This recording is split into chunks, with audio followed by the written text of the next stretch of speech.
Have you ever felt that strange and uncomfortable sensation of living a life that isn't really yours? Wake up in the morning and even after a whole night of sleep, it feels like an invisible weight still drags you down? It's not lack of sleep, my friend. It's something much deeper. It's the absence of you in your own life. Tomorrow and maybe the day after and the next, the scene will repeat itself, won't it? You will get up, put on your forced smile, follow an agenda that doesn't inspire you, and deep down, a silent but deafening cry will plead, "Stop, enough."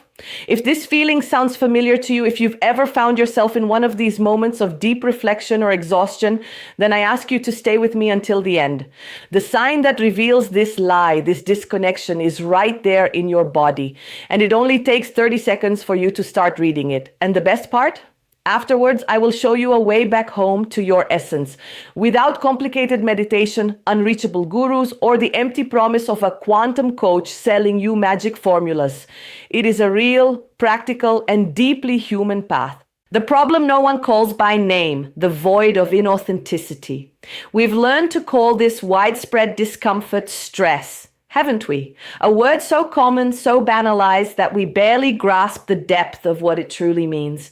But the emotional stress that arises from a lack of authenticity, from living a life misaligned with who you really are, isn't just a bad day or a passing phase. Oh no. That's a vicious cycle, a kind of slow fire that consumes your days, your energies, your joy, without making a sound, until you find yourself exhausted and not understanding why. Think with me, when you spend your days trying to please everyone, to maintain superficial peace, to not be the different one in the group, to fit into molds that are not yours, your brain interprets this situation as if you are being hunted, constantly threatened, 24 hours a day, 7 days a week. It is a fight or flight response that never turns off. The result? Your cortisol levels, the stress hormone, skyrocket, while serotonin, the well-being neurotransmitter, plummets. And what happens when this out-of-tune hormonal orchestra plays non-stop? Your body, which is your most faithful messenger, begins to scream. Insomnia becomes your nightly companion, leaving you more tired upon waking than when you went to bed. Anxiety sets in, sometimes as a constant buzzing in the back of your mind, other times as mild panic attacks that come out of nowhere. Memory fails, you forget names, dates, appointments, irritated skin, bloated stomach, tension headaches, digestive problems, hair loss. All these are urgent telegrams your body sends, warning that something is very wrong. Science is clear and sometimes frightening. Studies show that just 8 weeks living this lie to yourself are enough to alter the expression of 120 genes related to inflammation in your body. You literally become a factory of fatigue, inflammation, and disease. And to make matters worse, you still carry that moral weight, that question that haunts you in moments of silence. Why am I not happy if I have everything? Am I crazy or ungrateful? Calm down. You're not crazy, nor are you ungrateful. You're just disconnected from your true signal. You're feeling what many call emotional emptiness, a persistent feeling of lack of meaning, connection, and satisfaction in life, even when everything externally seems perfect. This emptiness, this lack of alignment can lead to severe mental exhaustion, the famous burnout, which is not limited to just work, but exhausts your soul, your emotions, and your capacity to feel joy. The signal that reveals everything, the whispers of your body. If the problem is so deep and silent, how do we realize we're living this lie? Where is the sign that reveals everything? It doesn't come in the form of a shrill alarm, but in micro moments, in whispers that you may have learned to ignore. The body, this infallible GPS, does not lie. It speaks. And it speaks loudly if you know how to listen. Pay attention when no one is watching, in the moments when the social mask falls, even if just for a moment. You know when you close the car door after an exhausting day but can't get out?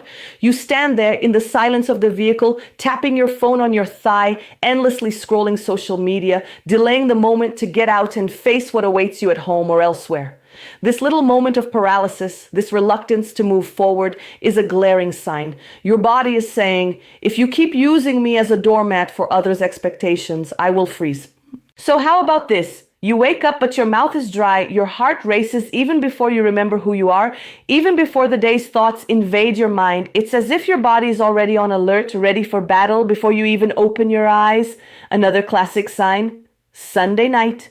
For many, this day, which should be a time of rest and quiet preparation, turns into a bundle of anxiety wrapped in the fear of Monday. That anguish that tightens the chest, the mind that begins to list all the commitments and tasks you'd rather not do. These micro moments, these sensations that seem so trivial, are actually urgent telegrams, coded messages from your deepest self. Ignoring them is like turning off a smoke alarm. The smoke persists and the fire only grows, turning into illness, exhaustion, emptiness. But if you learn to read them, to decipher them, they become a compass, a precise guide back to your truth. Think of other signals your body might be sending you. The sigh of relief when you finally get alone, that feeling of being able to take a weight off your shoulders, of being who you really are without needing to perform. The constant tension in your shoulders, jaw, back. Your body is literally holding it together, supporting the weight of a life that doesn't serve you.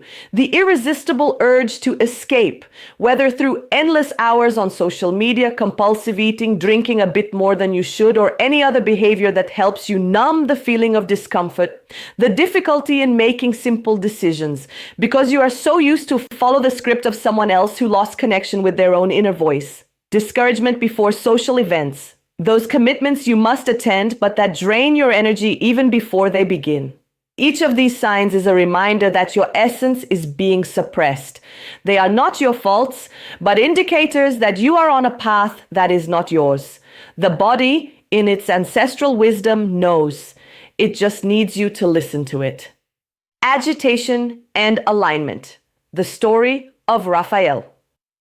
Let me tell you the story of Raphael, 37 years old. Bank manager, married, 2 children, goes to the gym 5 times a week. From the outside, his life seemed perfect, the famous having it all. But when he appeared in my office, what he told me was, "Doctor, I think I have Alzheimer's.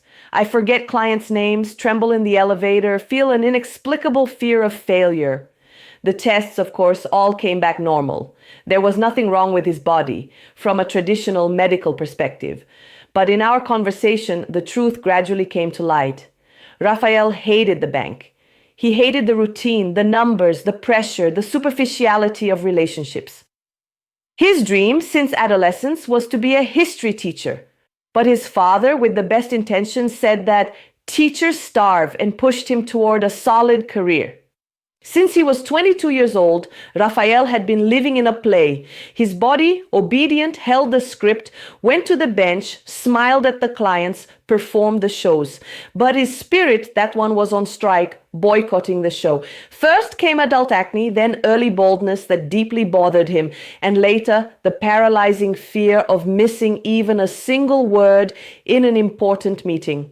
The stress of wearing such a heavy mask for so long was so great that his brain, in an effort to save energy, simply started to turn off the lights, failing in basic functions. He wasn't sick, he was inauthentic. Raphael's story is not unique. How many of us do not live roles assigned to us, whether by family, society, or even ourselves, out of fear of disappointment, not being accepted, or not being good enough? This constant performance is exhausting. It drains not only our physical energy, but also our soul, leading to a deep emotional emptiness. So what did Raphael do? No, he didn't quit his bank job the next day to become a teacher. The change isn't radical, it's about alignment. We start with the steps I will teach you shortly. He began to allow himself to feel what he truly felt, to name his emotions, to listen to the signals from his body. Gradually, he started to say no to small things that drained him, and to say yes to small moments of reconnection with his passion for history. 3 weeks after applying these steps, the tremor disappeared. He didn't become a teacher, but he went back to studying history for exams, purely for pleasure in his free time, and with his chin held high, with a sparkle in his eyes that hadn't been there before, he told me, "For the first time in 10 years, I took a deep breath. Truly." The change, as I said, wasn't a career change. It was an alignment. When the inside and outside communicate, when your external life begins to reflect your internal truth, the body stops screaming. It calms down, heals, and becomes your ally again. Raphael is still a bank manager, but now he's an authentic bank manager who knows who he is and what he loves, and who finds ways to incorporate that into his life, even in small doses. He stopped living a lie.